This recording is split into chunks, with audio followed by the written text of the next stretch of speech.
Good evening, ladies and gentlemen! Rowdy C Productions welcomes the world's greatest fans to this premiere edition of the Rasslin Roundup. And I just realized probably half of our listeners don't even get this Ray Clay reference.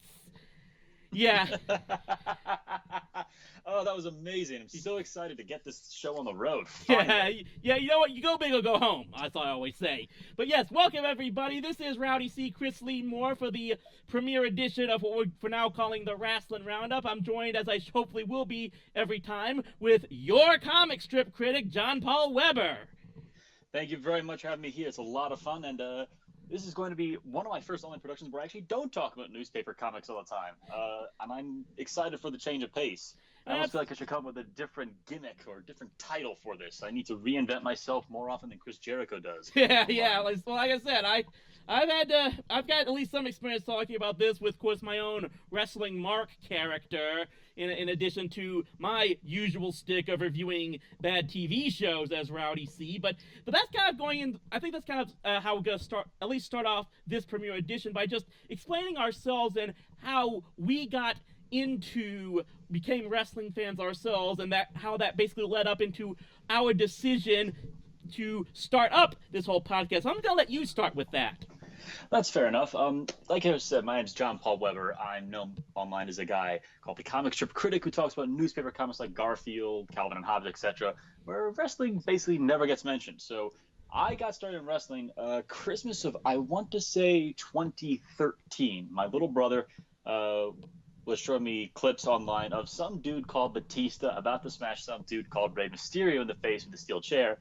And the lights went down, and they came back up, and there was some dude called The Undertaker in the ring who beat the crap out of this dude called Mysterio. And he said, yeah, that stuff's kind of cool. So he just showed me a rabbit hole. And I leaned over, and I fell into it way, way, way too far. And by WrestleMania 30, I was basically hooked on the ins and the outs in the product, and was really excited to see this guy called The Undertaker defend his streak against this dude called Brock Lesnar. Oops. Yeah. So I guess we call you the bad luck charm. No, call my brother. My brother got me introduced to that. Okay, fair enough. So I got started. I'm a fairly recent convert to wrestling. I only just got introduced to it right around WrestleMania 30, and I was interested in my first wrestler I fell in love with was Undertaker, and like a lot of people back then, Daniel Bryan.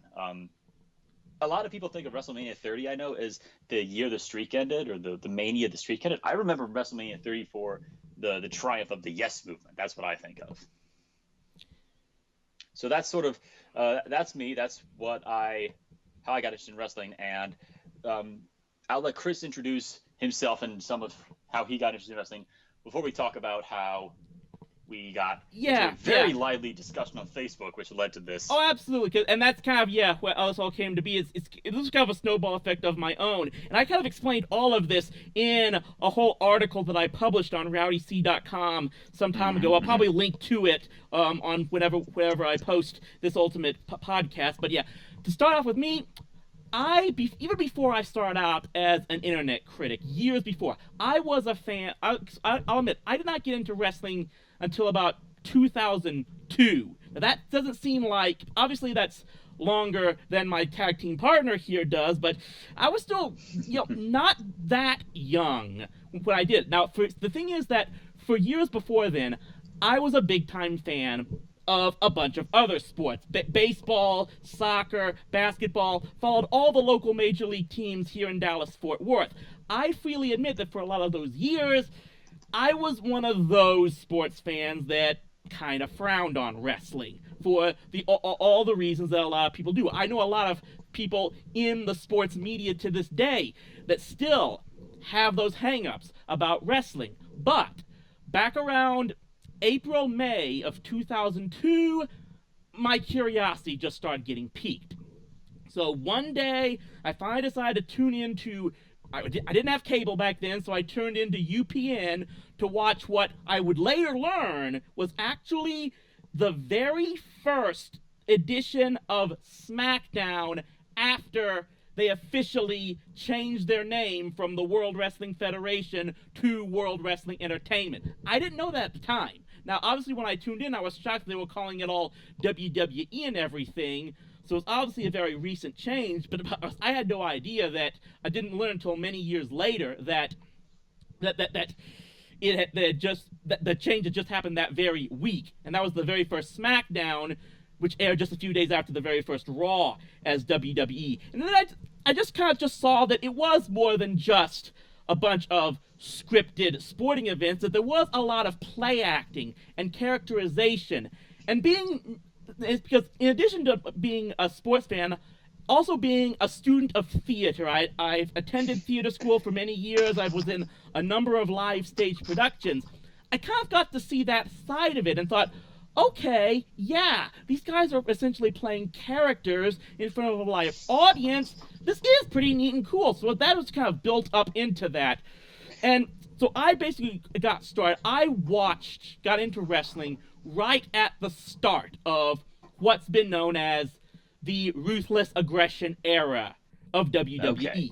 Because I actually got to see John Cena's face turn at the Survivor Series 2003, which was right here in Dallas. That's how deep into this era I was. So I saw John Cena become the biggest star in almost all of professional wrestling. That was 2005, 2006, I believe? He won the WWE title for the first time at WrestleMania 21, which I believe was in 2005. Yes. Okay, yeah. He had basically become a big star up to that point, but that pretty much cemented him going in there. And this is kind of, I might as well start bridging the gap as to where the creation of this podcast came, but my whole story is kind of how it came to be, because as I'm watching wrestling, as I'm watching WWE, I'm liking a number of the characters, and John Cena's character in particular, but I start to see a lot of people that are not too thrilled with his character. Let's try to put it that way. There's a lot of people that didn't like the fact that supposedly he isn't the best technical wrestler. They didn't really care that his character had been watered down once he became a babyface and all that not. It didn't really bother me, though, because I was of the belief that, you know what, people have the right to support any of their own characters, their own wrestlers, however they want. You know, I would tune in. Absolutely, sure. Yeah, I would tune in and listen to the split crowd of "Let's go Cena," "Cena sucks," and I really thought that was cool. As a guy who, yeah, that's absolutely that. I like those moments, especially when it works in a crowd that you can understand why it could go either way. When you have not so much a babyface heel split, but a character versus character split. My personal favorite example that would be CM Punk versus John Cena, Money in the Bank 2011. Absolutely. So for several years, I didn't really mind the supposed dislike of John Cena, but then came around, so I want to say like 2011 to 2012. It was shortly after I had started up becoming an internet creator, creative videos, online creator? Stuff. Yeah, however you want to put it that way. And that was when I really started to see that. Well, I really started to get to see the underside of what has generally become known as the internet wrestling community, the IWC, the smart marks, the smarks, all of that stuff. And it wasn't so much. I started to see that some of these guys, they weren't just having issues with John Cena. They were having really complaints about John Cena fans. What really turned me off to it was, and believe me, I would link you all to this video if I knew where I could still find it. For all I know, it's not even up on YouTube anymore. But there was this one guy whose video I ended up coming across who basically had this whole list published in a video of, this is what real wrestling fans do, this is what sports entertainment fans do, in a clear message saying that, while he didn't specifically say this, the intent was clear that sports entertainment fans are what's wrong with wrestling. They're ruining wrestling and stuff. I took a lot of issue with that. And that was... I understand why sure. And that was essentially what led me to create the character of the Wrestling Mark. He was basically supposed to be almost the antithesis of an IWC member. The general idea of a smart mark is supposedly this is someone who knows that wrestling is scripted, but supposedly likes it for the whole artistry of it. The wrestling mark was supposed to be a guy who, at least up front, thought wrestling was real competition, but loved every single minute of it. So I was trying to make him as a guy who was enthusiastically cheering and reading the results of matches like he was a sports reporter. And look, I'm going to be first to admit, many of my Wrestling Mark videos up to that point were not that good. I don't think I did the character well at all. I think the number of views those videos got was clear evidence of that. But anyway, I kept trying to run it. The videos I produced were very sporadic. I didn't have a good schedule with them. But at any rate, this all built up until last year. WrestleMania 32 was right here in my hometown of Dallas-Fort Worth at the Dallas Cowboy Stadium, Jerry World, Boss Hog Bowl, the number of sarcastic names we've got for that stadium. One of the only few times I would dare step foot in that place. That's what my whole issue with the Dallas Cowboys, which is a topic for a whole other type of podcast. We won't get too much into that. But basically, I can't keep up with you if we start that podcast, man. Absolutely. So I'm just gonna say this. This is what we started with the build up to WrestleMania. At this point, John Cena was being replaced, or at least looking to be replaced as the top guy in WWE, and it was clear that Roman Reigns. And it's clear replaced. It was supposed to be Roman Reigns, and the viciousness that these IWC members had, what they had been spewing toward John Cena, it was being cranked up to a whole other level with Roman Reigns. Yeah, it was. I remember 2016 as a whole was not a good year for Roman. 2015 was not a good year for Roman. And I know that we have this lined up. We're going to spend a whole episode, a couple of episodes online, talking almost exclusively as much as we can about the Roman Reigns. Some people call it the Roman Reigns experiment. Some people call it the Roman Reigns failure. I just refer to it as horrendous booking that has put Roman Reigns in the place he is more than anything else. I think Roman's decent on the mic. I think he's a solid wrestler who's improving all the time. But the biggest opponent that Reigns has is the way he's been booked. And we'll get into that discussion a couple of episodes down the line. Perhaps, but you're absolutely right. When the IWC really doesn't like someone, oh boy, they will. What I remember actually, more than Roman Reigns even, that the IWC never gave a chance to is Eva Marie way back in NXT. Yeah, I'm sure we'll talk about her at one point when we get more into the area of the current state of women's wrestling. I'm sure that'll be a subject we can talk about. But anyway, the point I was getting to is, I don't know exactly what it was that did it to me. Maybe it was just the fact that I personally was just excited as all hell to have WrestleMania in my hometown, to get to see it there in person. I went there, I attended that place in full Rowdy Piper cosplay getup, where I actually went and probably one of the best things I had going was waiting outside before the gates opened, seeing this family dressed up in New Day shirts, and I basically just went and cut a promo on them, talking like Piper would say, "Oh, aren't you guys supposed to be hooked up with the teddy bears who shoot the good feelings out of their stomachs and stuff?" And we were just having a blast doing stuff like that. But for me, just the experience of being at WrestleMania was one of the greatest things for me as a wrestling fan. But all I was hearing online was supposedly how terrible WrestleMania was, and just every people just want to complain about it. And I know this kind of sounds strange, being a guy who's made a name for himself on the internet complaining about bad TV shows. But your show is literally called TV trash. Yeah, though again, like I said, I've tried to talk about the good stuff as much as I can, even what's good that's out here current day and the like.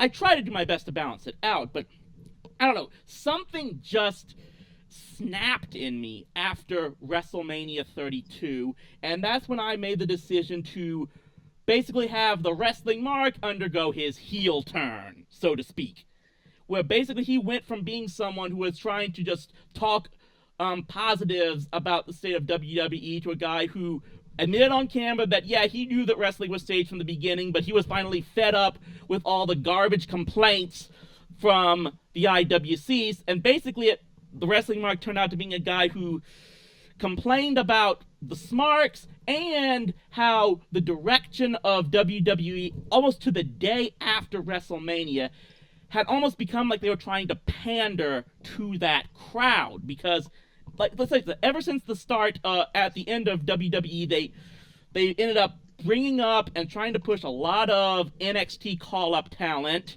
much of which was guys who had been signed from the indie circuits and the like. They did stuff like SummerSlam last year, an event that I still haven't watched because the main events were nothing of my interest. I thought those were two of the worst possible main events they could have booked for that, and how badly. Now, for SummerSlam, I'm trying to remember. It was the main Finn events Balor versus Seth Rollins for the Universal title. Yes, for the first. The reaction to the Universal title did upset me. The Universal title looks a little cheesy, but I did not appreciate how much the fans in attendance seemed to focus more on.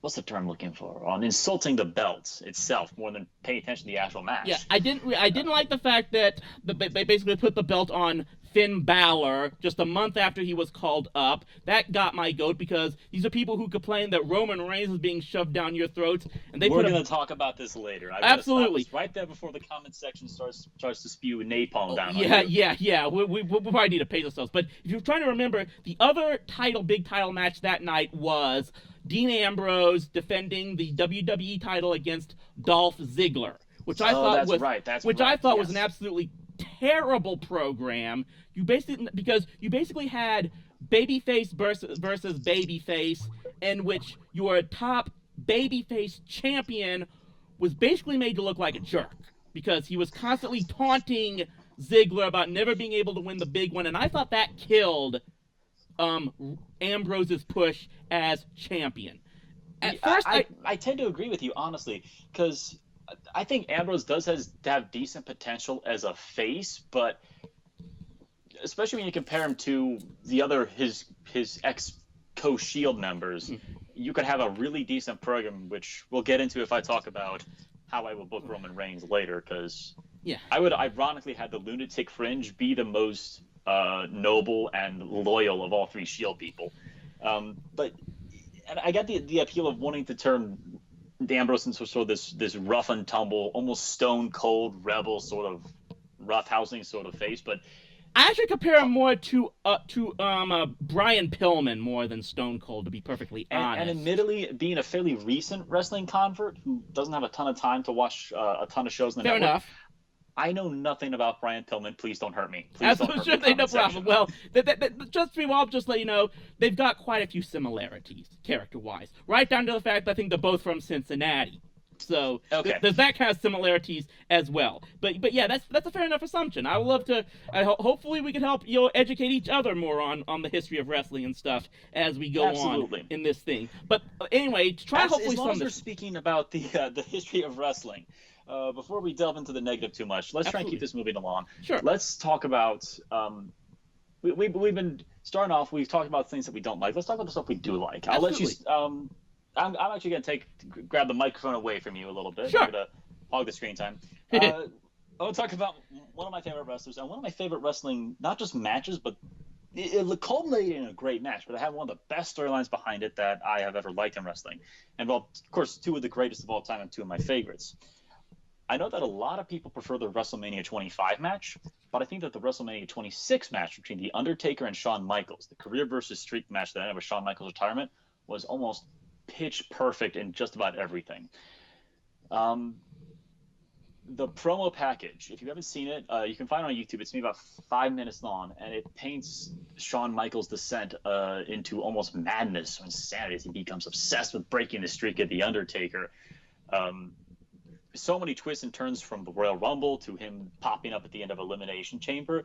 And I'm a guy who normally really doesn't like screwy finishes in wrestling. For those of you who, for some reason, don't watch wrestling and yet are listening to this podcast, screwy finish basically refers to anything that involves a finish that's not a clean 1-2-3 win.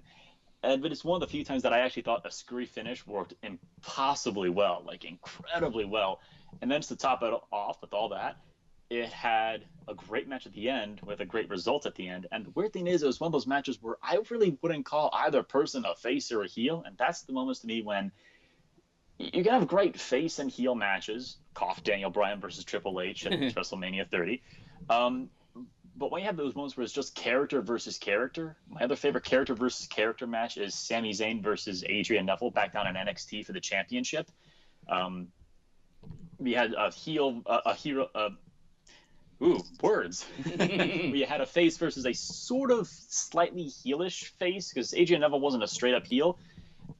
But both those, it's just storyline moments were great. And besides that, just Shawn Michaels in general was great on the mic and just a fantastically good wrestler who admittedly kind of mellowed out when he made his return from what I hear. But if I can find it, I actually bought the WWE 2K17 for my PlayStation a couple weeks ago, and if I can find it, I would love to make the super kick my finisher. Of course, this being a video game where I don't actually have to worry about hurting my fellow man, I'd like to make a pop-up super kick. Yeah. Because of Shawn Michaels. Well, we're definitely in agreement in one thing already, in the fact that, yeah, because I really loved HBK as well. One of my favorite performers, just because of his over-the-top personality. Because that's the thing, is the fact that he had a combination of either he could be an over-the-top persona, as well as, yes, a very good Mac tactician. Another reason why another one of my favorite wrestlers all time has been Kurt Angle as well. And I'll admit, I completely marked out when those two faced off against one another finally at WrestleMania 21. I actually have not seen that match. I need to. Yeah, and if you want to talk about some of my other favorite matches, we're going to go way back in the Wayback Machine for this one. One of the favorites that I've ended up watching via, of course, WWE Network and YouTube was Hulk Hogan versus Paul Orndorff in a steel cage from, I think it was the New Year's 1987 edition of Saturday Night's Main Event. That, to me, was one of the best of just the cartoon action-adventure aspects that I thought the rock and wrestling Hogan era was of the 1980s, which is just the type of stuff that I really enjoy. Another one of my favorites was the Raw versus SmackDown Survivor Series match from, I think, 2005, because you had that whole rivalry build-up of these two brands going after one another. And that was probably another example of there was no really heel versus face matchup, at least as far as the wrestlers was concerned. I mean, I guess from a heel face perspective, Teddy Long was a more liked general manager than Eric Bischoff was back then. Only thing I really didn't care for about that match was just that Joey Styles was on commentary for Raw. Just for you, you might not know the whole backstory about this. I don't know. Yeah, Jim Ross had to take time off just about a month or so prior because of a colonoscopy or colon surgery or something like that. And then medical leave. Okay. Yeah. Obviously, it was out of their hands in that aspect. They had to bring up someone. Joey Styles, not a guy I hate. Just the fact that it just kind of seemed out of place that a guy like Joey Styles was having to be a cheerleader for Monday Night Raw when we'd only been on the microphone for about maybe 6 weeks. That just kind of felt a bit out of place. Michael Cole being a cheerleader for SmackDown, which at that time he'd been SmackDown's lead broadcaster from the beginning, that made more sense. That was just the only thing. Another aspect I thought on one of my favorite matches was, and it's another example of there was no true babyface or heel, was when John Cena had to defend the WWE title against both members of DX, Triple H, and Shawn Michaels at, I believe, Survivor Series 2009, I believe it was. Because that was just a build-up where you had three guys, they'd all been up and down the block with each other. Each one had beaten the other at one point in time. And they were just able to have that kind of trash-talking back and forth one another in the build-up. It was just so believable. And the aspect that I know a lot of people didn't really like the watered-down version of DX, but I don't know, for some reason it was just comical enough for me, especially with Shawn Michaels playing the goofy straight man more often than not. And yeah, probably people didn't like the fact that Hornswoggle was a factor in that whole DX angle back then as well. But I don't know, there was just something that was just goofy enough for me to find it entertaining, because I'm the type of guy who likes goofy, campy, over-the-top, comedic types of entertainment. That's just my thing. Right. That's your personal. I mentioned that you're absolutely adore the New Day a lot of the time. Oh yeah, they've been one of my best favorite acts for a number of times so far in the current brand of WWE. But Right. A lot of people love the New Day. I yeah, think yeah, in that's part one good because thing. they're refreshingly goofy and lighthearted. Yeah, and absolutely. Anyway, but to get all that out of the way, the main thing that I was eventually getting to was basically, as far as where we got to this point here is Right. after WrestleMania 32.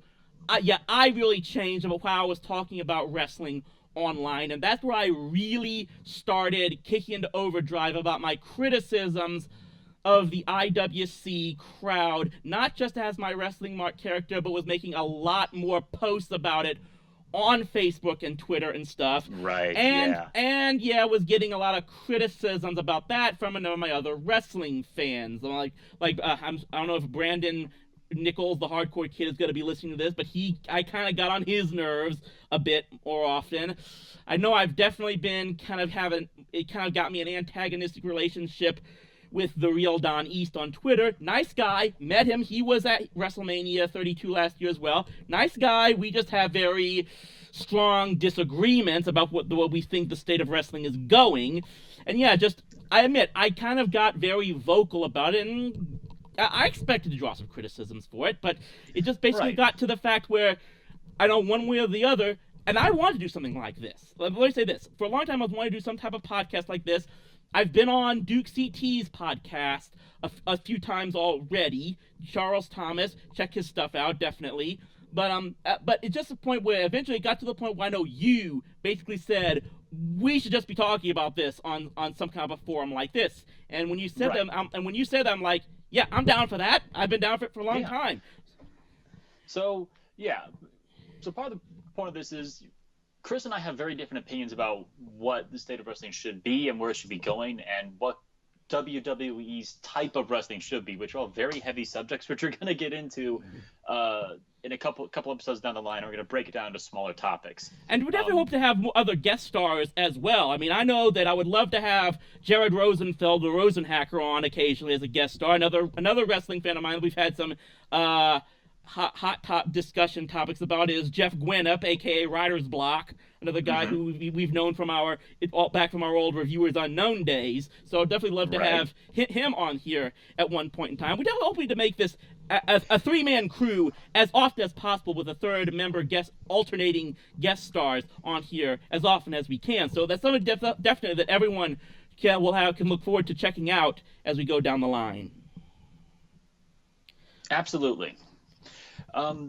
So, this episode is mostly going to be an introduction. We were planning on having this be a very simple, hi, my name's John, hi, my name's Chris, this is our favorite matches, these are our favorite wrestlers, this is what we're going to be talking about. And then AJ Styles had to go and suddenly win the U.S. champ at a house show last night. And we're like, Yeah. well, we got to add this into the mix now. Oh yeah, because and also Jeez, and come that's on, AJ. yeah, and not just the build up to what obviously the other big event that's coming into the greatest named pay per view in the history of professional God. wrestling, Great Balls of Fire, which is being held right here in Dallas, the American Airlines Center, Sunday night. Got my ticket for that already, and in fact, the big thing is I just went all out here because I found out not only is Great Balls of Fire here in Dallas, Raw the following night is down in Houston. SmackDown is going to be in San Antonio. I just said, F it, I'm doing the whole triangle. I got tickets to all three of those events, and I'll be making the rounds over there. I know I'll at least have one good place to sleep because I got family in San Antonio at the end of the line there, so Right. at least I've got an excuse to see my grandmother down there and stuff. But I'll be there, and I'm battling up what all do I wear to each event, where I might just do the full Piper cosplay for Great Balls of Fire. I've got the Alexa Bliss t-shirt that I'm wearing right now, at least for Very nice. for Monday Night Raw, and just came in the mail a day or so ago that I'm also wearing here. I've got my Carmella cap for SmackDown, and that might just be the only crazy thing is I might end up wearing for SmackDown, be wearing my Becky Lynch shirt and Carmella cap. That's kind of a weird dichotomy when you really think about it. Irish and New Jersey? That's Well, I'm trying to envision what that accent mixed together would be like, and I think my ears projected inherently. yeah. Well, maybe just the fact that it seems like Becky's got the biggest feud going with Carmella right now, though not so much against Carmella, but against James Ellsworth. Against James Ellsworth. Oh yeah. I feel like we could spend half an episode talking about just him and how you book comedy characters, but we'll put that on the shelf for now. Yeah. So yeah, we got Yeah, but then of course we Great Balls of Fire, because AJ Styles winning the U.S. title is going to lead into Great Balls of Fire. Yeah. No, Great Balls of Fire is a Raw event. I am incorrect on that. Yeah. So because this obviously was a very big thing. First off, I was surprised at all to hear that. Of course, like I said, this took place at a house show last night or Friday night. We're recording this on a Saturday evening. No, it's a Saturday. Yeah, it is Saturday, June 8th right now. Thank you very much. Yeah, we're recording this on Saturday about 7:40 p.m. Central Time right now. But yeah, it was probably just about 24 hours ago that it was at a house show at Madison Square Garden where, AJ Styles defeated Kevin Owens for the United States Championship. I'm reading this stuff online, and the first thing I'm thinking about is, wait, why were they holding a house show at Madison Square Garden when everything is supposed to be already here in Texas? I mean, there's a house show going on There's a house show. I think there were house shows going on today, earlier in Waco, and then down later tonight, probably at this exact moment, down in Corpus Christi, of all places. So for me, it wasn't just the surprise that they booked a title to change hands on an untelevised house show, but that it was all the way up in New York City with everything else been planned for down here in Texas. Now, I heard that from someone else that apparently they do a house show at the Garden every month, actually. It's like I guess it's some kind of tribute to where it all started for them, I guess, which, I guess that's kind of nice. And to a certain extent, it makes sense, because I imagine that tickets for Madison Square Garden, I don't know. I'm scared to look. Imagine that tickets for Madison Square Garden could sell at a pretty hefty price. And if you get a regular crowd coming back, you can make some nice cash there. Yeah.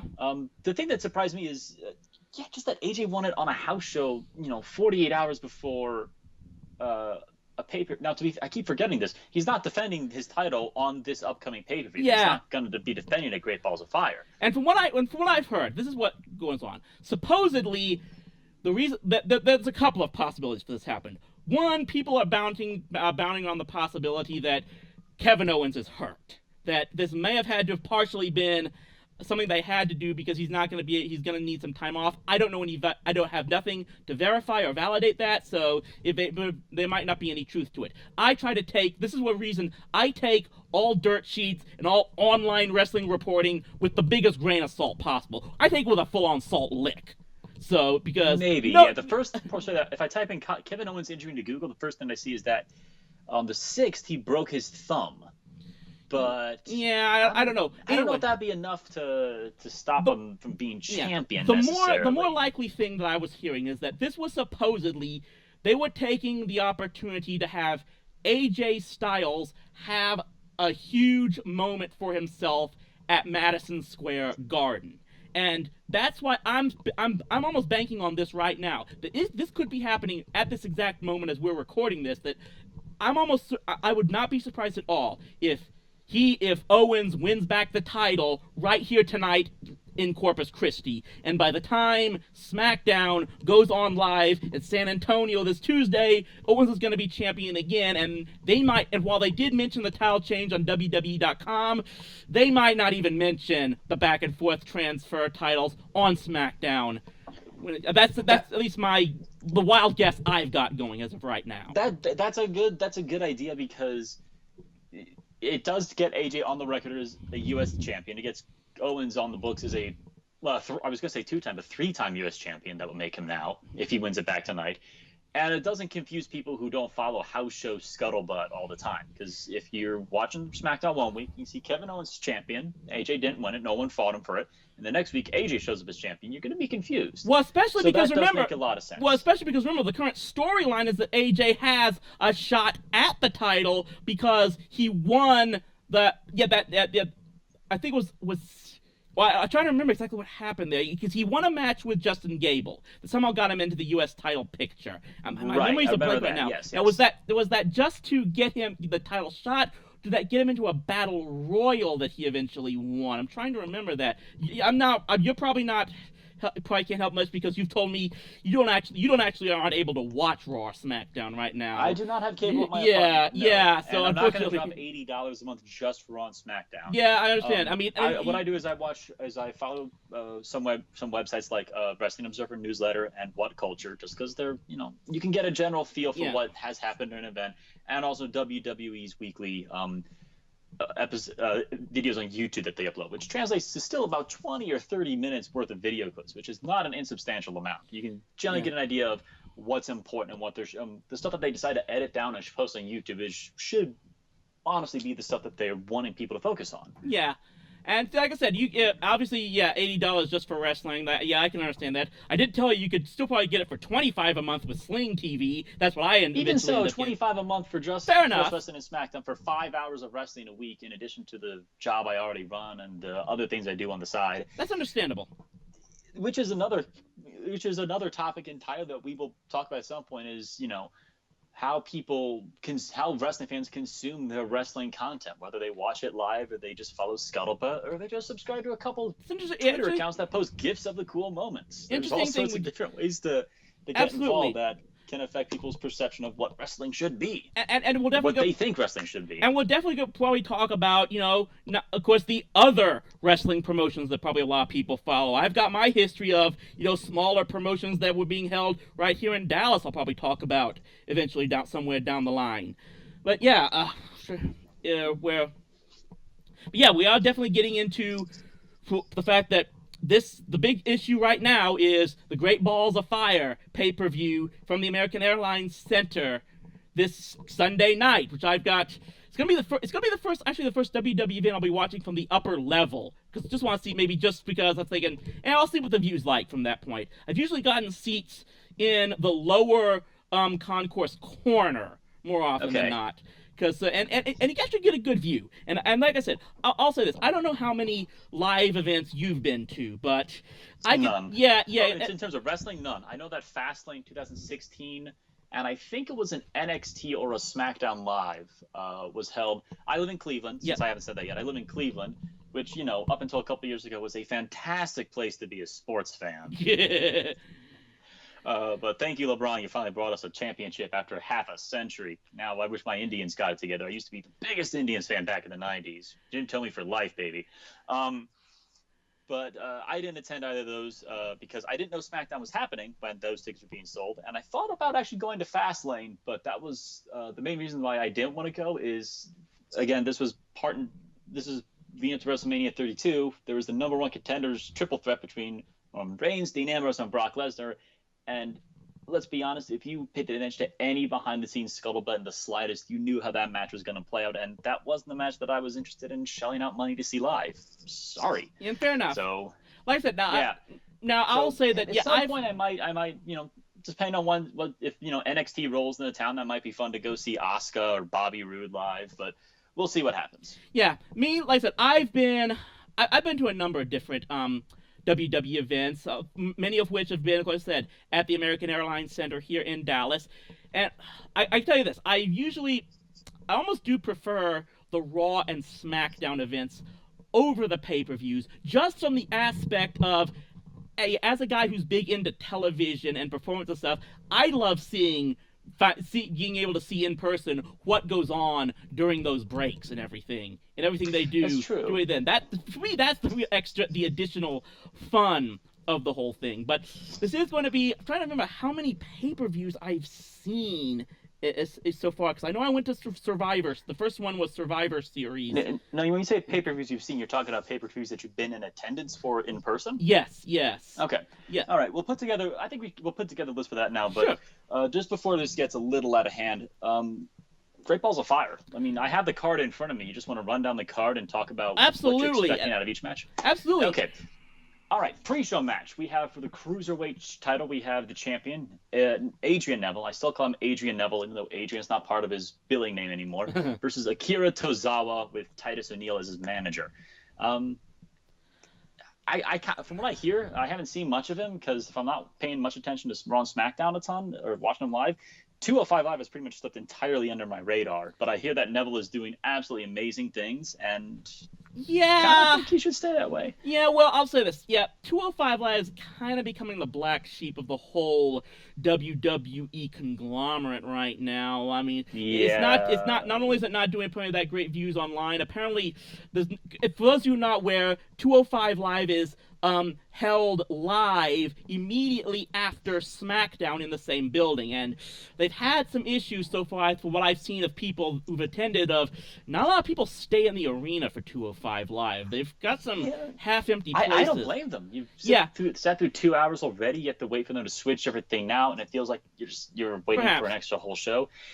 But I will say that those poor cruiserweights have the deck stacked against them. Honestly. Well, especially just the fact that I don't know how much they've done about building good storylines with the cruiserweights. They haven't shown it that much when they have the cruiserweight matches on Raw. But I will say this: I think throwing in a guy like Titus O'Neil and him being this next big manager character, that could be something to help put. It could be interesting. This whole Titus brand honestly has potential. And that's the one. Book it right. That's the one thing I've said that wrestling and WWE needs more than anything else. I think is good manager characters. I wish that Paul Heyman could get himself at least one more client other than Brock Lesnar, so that he could be on TV more often, because he's probably the best manager they've had since Bobby Heenan, in my estimation. Paul. I wish we had another manager who was just in a dedicated manager role, not someone like actually, if I had to think of who the last good manager was besides Paul Heyman, back when she was in her prime and back when the two of them were actually considered a legit threat, would be Lana and Rusev. Yeah, perhaps that's a very good idea. But I don't know. For now, I'll probably catch. Maybe I'll be there to watch the cruiserweight match. Maybe I'll give it a shot. If anything, just having Titus there gives me an extra incentive to watch. But I think they still got some work to do before I myself really get into the cruiserweight. So maybe Neville will probably still retain. I'm not sure. That's still one that I don't have a lot of interest in. Fair enough. And from what I hear, Neville is still the most interesting character. And I think just having the Cruiserweight Championship change on a pre-show. Yeah. But then they just did change the US title at a house show, so. Yeah, we'll wait and see what happens there. I mean, maybe they. Sheamus. Sorry, go on. Finish your thoughts.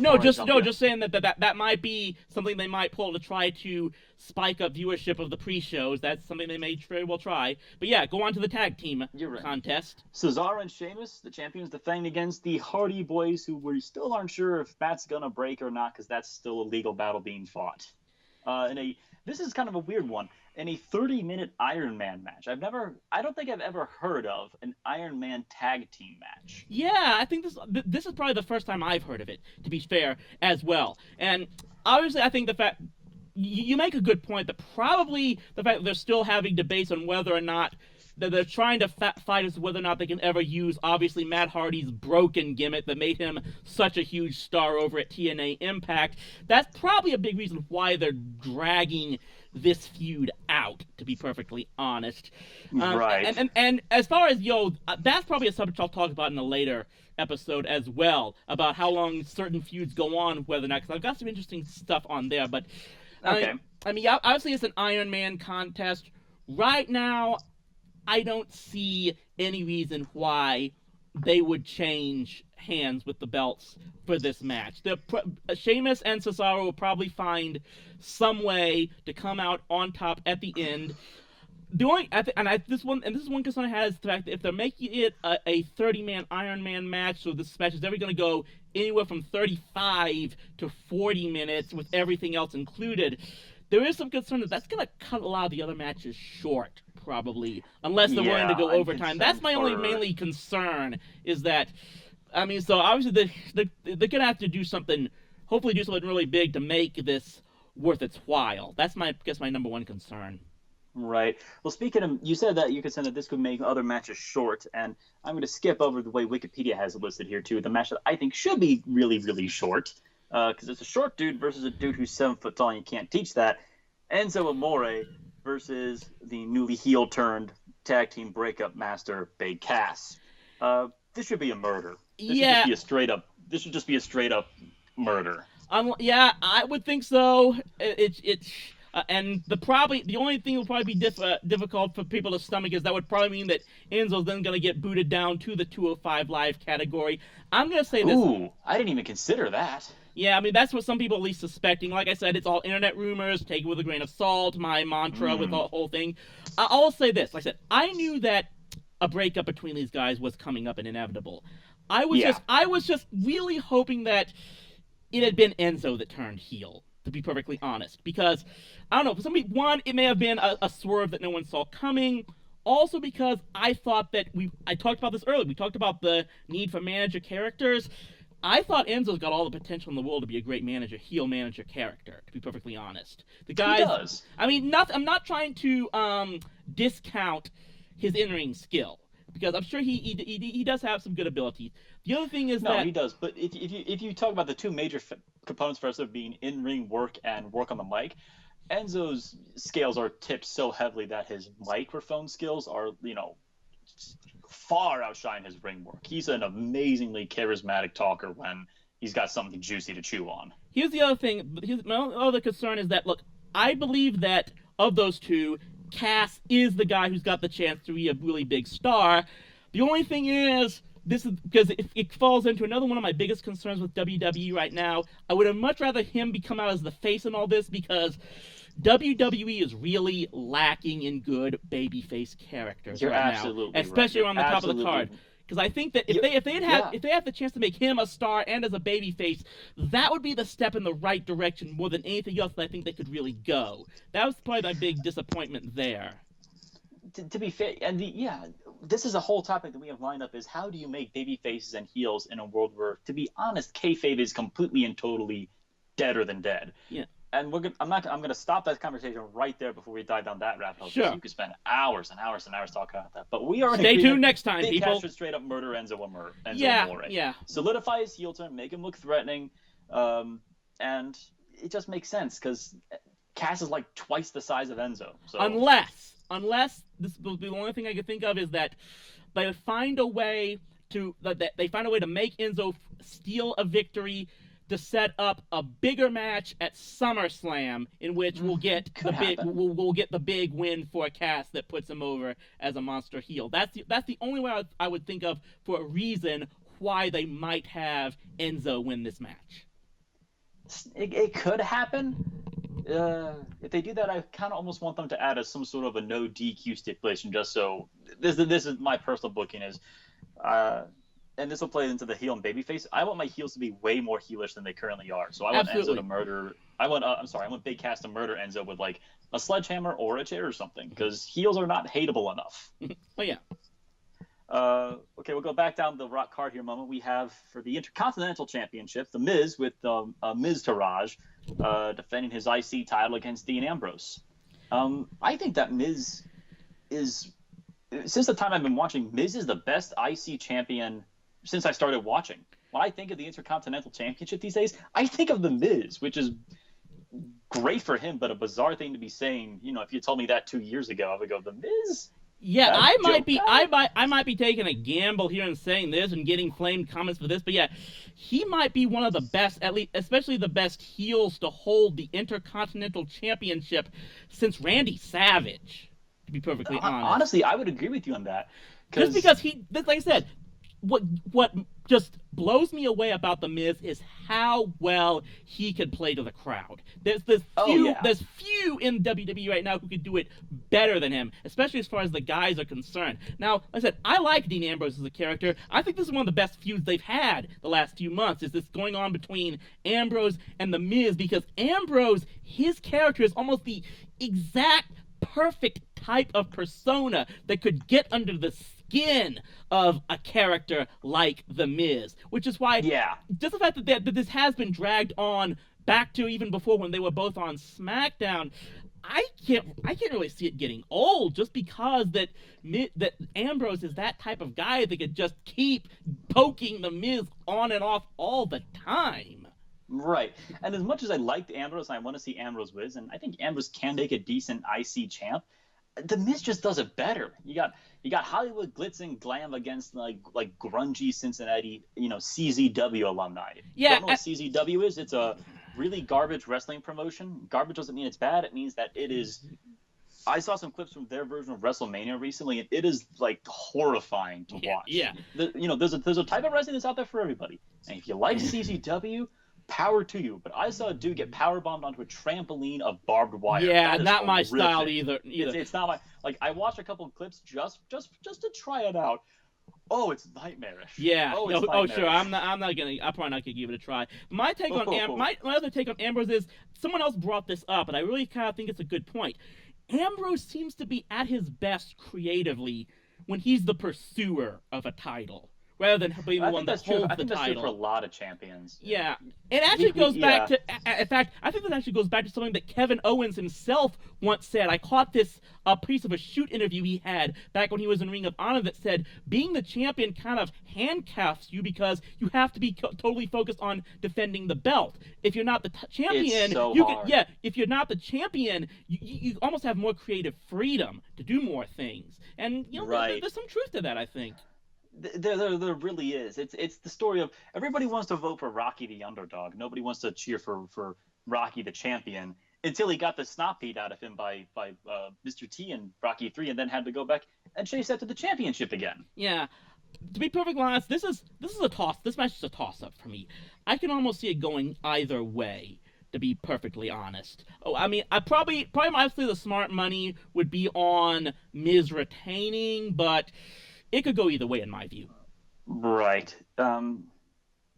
If I were to book this might sound a little bizarre, but hear me out. Mm-hmm. I would have Dean Ambrose win when Seth Rollins runs in to help him.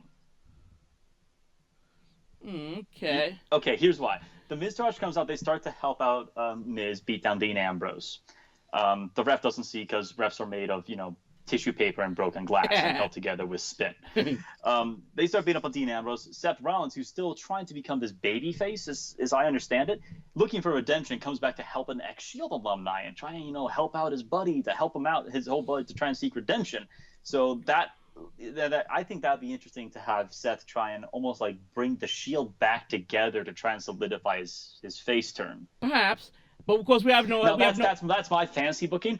I would be absolutely flubbernucked if WWE actually did that. Yeah, especially because Rollins, he's got his own business to take care of this night. Exactly. Which we're probably going to get into. Leads us into our next match on the lineup is Seth Rollins versus Bray Wyatt. And I wish I cared about this so much more. I wish I cared about this more than I do. Perhaps. I mean, to be perfectly honest, this obviously, how Bray Wyatt has been booked throughout his entire career as this character is one of the biggest, hottest topics online and stuff.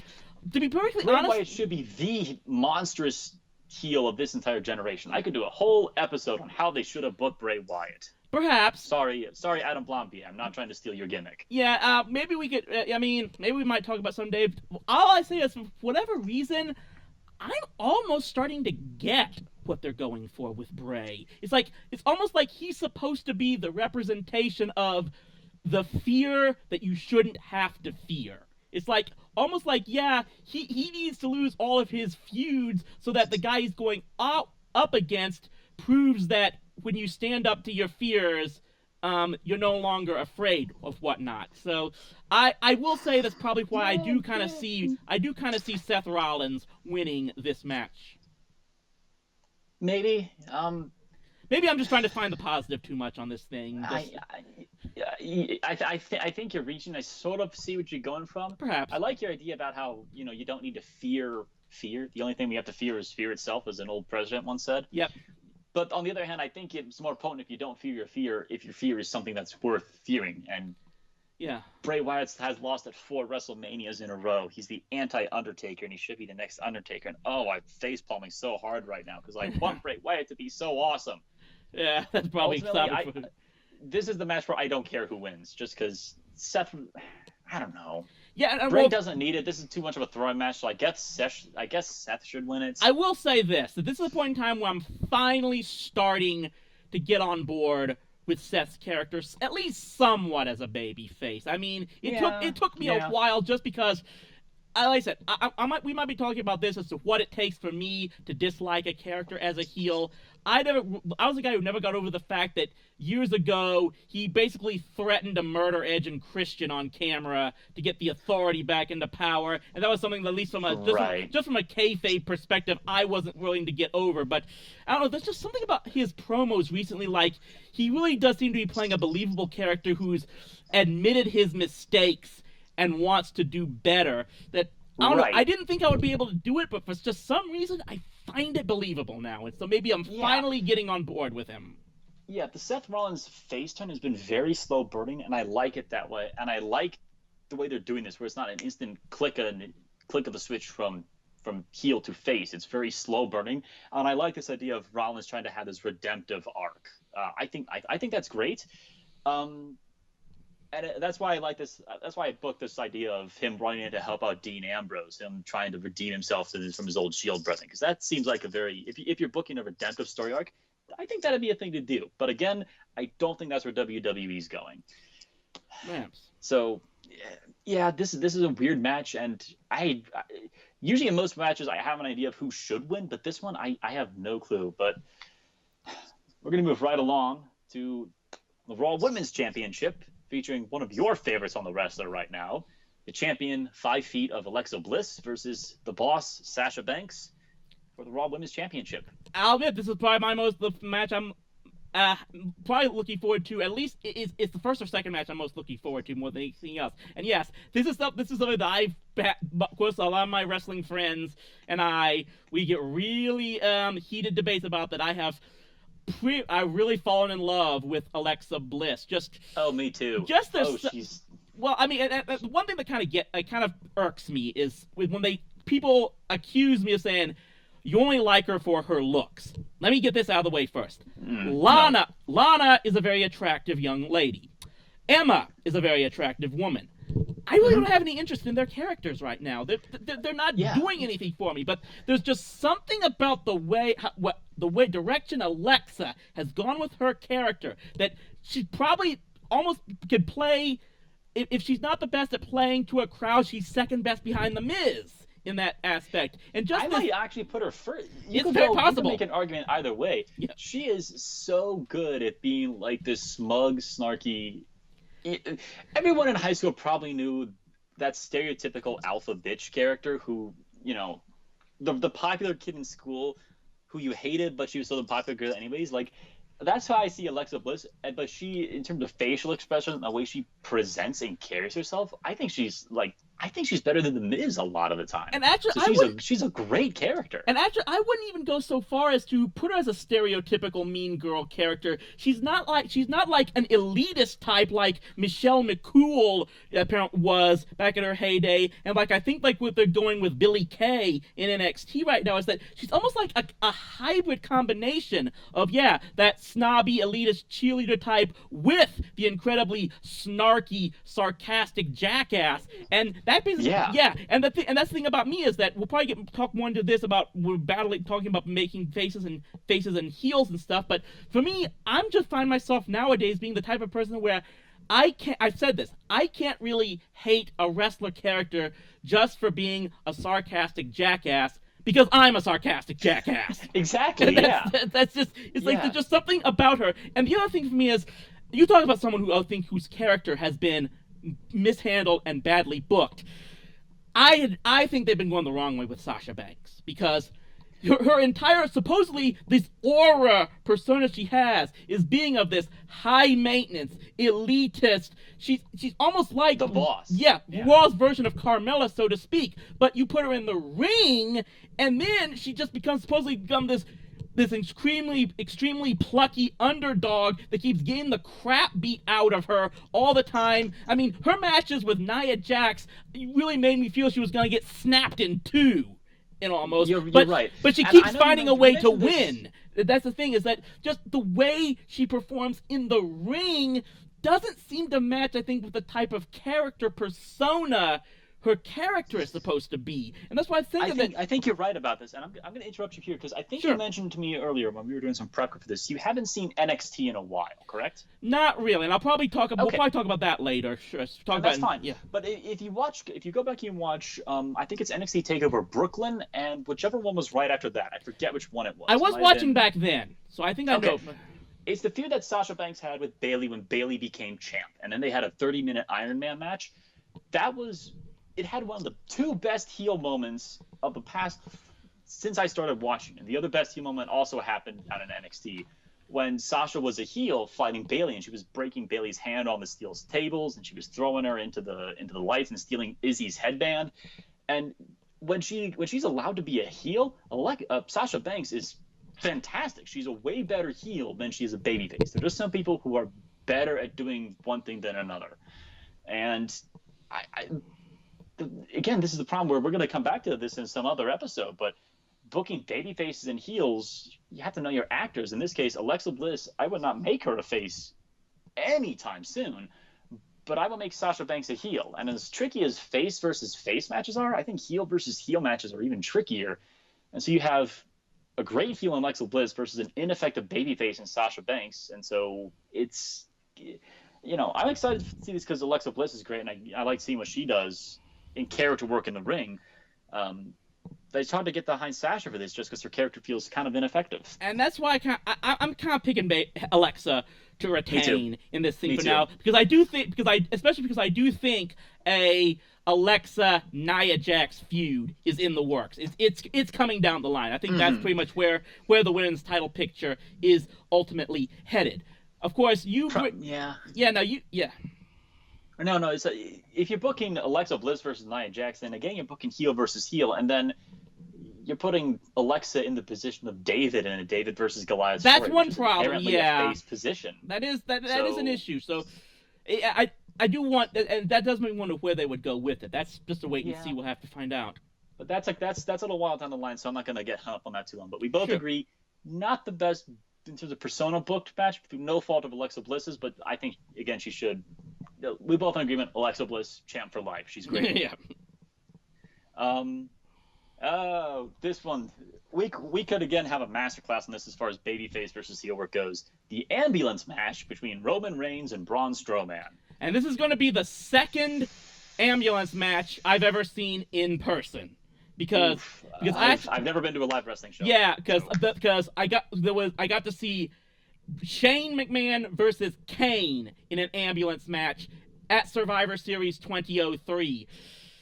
Wasn't the best 2003, thing. Okay. Yeah, wasn't the best thing possible. That was a big time pay-per-view. You want me to use a brief history of that, because not only did he have that match, that was not only when John Cena had his face turn, but which I might talk about later. That was also when basically the American badass biker persona of The Undertaker came to an end. But we'll talk about that later. We'll talk about all that later. But okay, so that was an important show. Yeah, it was. But bring it back to Reigns and Strowman here. I will say this: I think those two could probably put on a better ambulance match than Shane and Kane did. So, well, yeah.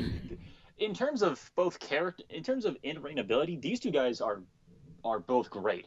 I know it's popular to hate on Roman Reigns, and I don't like Roman Reigns, not because he's bad on the mic or bad in the ring. In terms of how good a worker he is, Roman Reigns is a great employee and a great wrestler.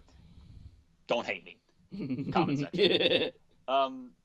He's just a bad babyface. And by the exact opposite point, Braun Strowman is a great heel, but he's putting up against a character who people prefer to boo more than the guy who's being booked as a heel. So again, how you book this match is I don't know, because I almost want this to somehow be like a I don't know how you book an ambulance match to a draw. Yeah, I almost kind of want that to happen here. And I'm almost certain. I mean, one thing I will say is that I think whoever wins this match goes a long way into whoever gets the next shot at the Universal title at SummerSlam. That I'm going to say this. It's going to be agreed. And that's the problem is when you're booking this, you're not booking this match really. You're booking the SummerSlam match. And in turn, you're not booking the SummerSlam match. You're looking ahead to potentially a WrestleMania match. I will say the one good thing about this is this is probably the one match that I am the least knowledge as to who I really think is going to win. Me This too. is one I think going either know. way. So if that's the case, they've done their job at least in that aspect. That you're gonna go in not knowing who's gonna come out on top. At least have that type of compelling going in. Right. On the one hand, it'd be nice to solidify a really top level guy like Braun Strowman, because Reigns does not need solidifying as a top level guy, having main evented 3 WrestleManias in a row. On the other hand, Reigns is still being booked as a babyface, and traditional babyface booking would say he gets to vanquish this villain who, dropped a steel stairs onto his chest the last time they fought. Which was, that was a moment that did not make the fans look good. Back at Payback, I think that was. Yeah, something like that. We'll probably talk about that another time soon. Sure. We'll get into that a couple episodes down the line. But in this point, I don't know. Part of me wants Braun to go over, because Braun versus Brock at SummerSlam seems like the better SummerSlam match, especially if the rumors are true and they're saving Reigns versus Lesnar for WrestleMania 34. I don't see Strowman main eventing a WrestleMania.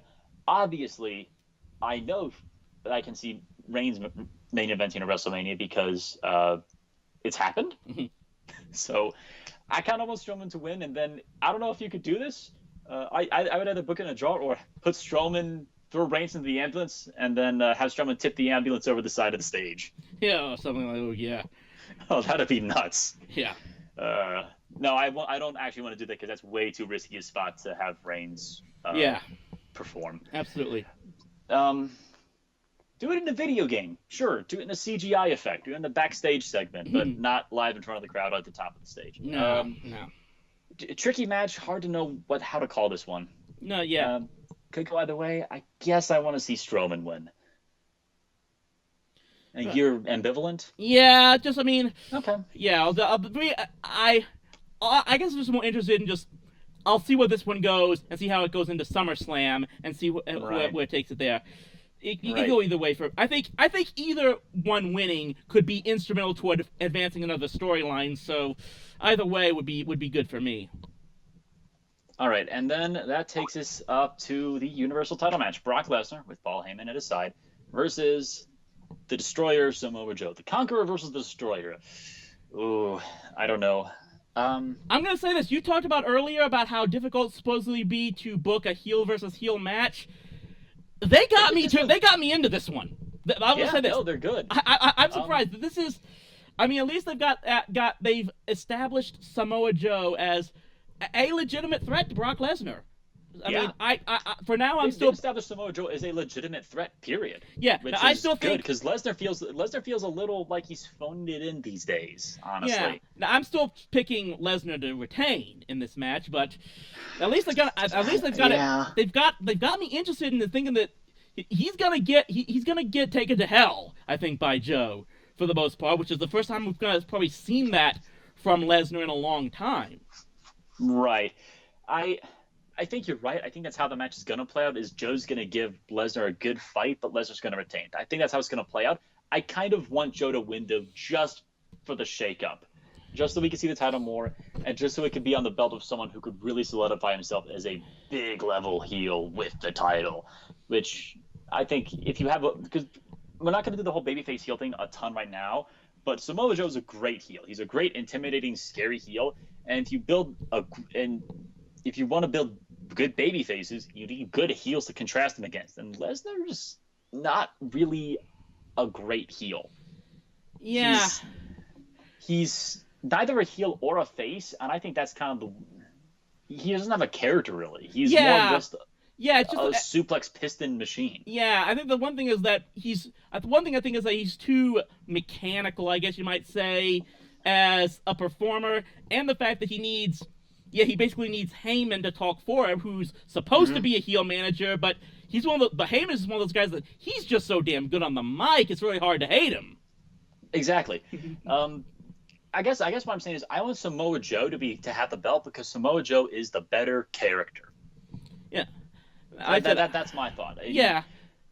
They could go either way. I'm gonna say this is another case where I think either way could advance a storyline, but I'm more confident in this case than compared to my ambivalence with the ambulance match that I do think Lesnar will retain in this. Yeah. Of course, that's why I'm going there, to find out for myself what's really going to happen.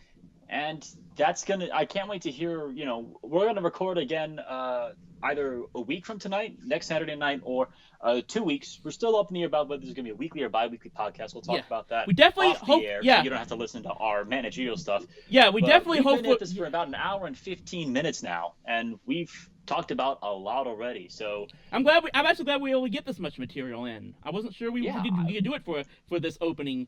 We were actually talking before this. We said we're gonna get I don't know, maybe 45 minutes into this, and that's good for an introduction episode. Whoops. Yeah.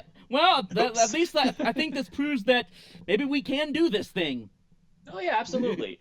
And so we're gonna wrap up for now. We'll be back after Chris here goes on his WWE tour through Texas. Yeah, absolutely. That's a name. Yeah. That's a name. Yeah. So we'll hear back from him. We'll get not a live report, but a post-show report from him on how that all went down. And in the meantime, leave a comment down in the comment section. Let us know what you think of this. If you have any technical issues that you hear while you're listening to this, or anything that you want us to talk about, or just tell us how much we suck, because we really don't care. Yeah, absolutely. And I want to thank my new tag team partner, John Paul Weber, for giving me the idea for this whole podcast. Definitely looking forward to it. I'm hoping that we could do it again, maybe in a preview of Battleground, the pay-per-view, when that comes out for SmackDown. So yeah, in the meantime, thank you all for listening, and whenever we're able to get this Rasslin Roundup, or whatever we ultimately decide on calling this thing, until next... That's the other thing. Yeah. Until next time, leave your suggestions if you could think of a better title down in the comment section. Sure thing.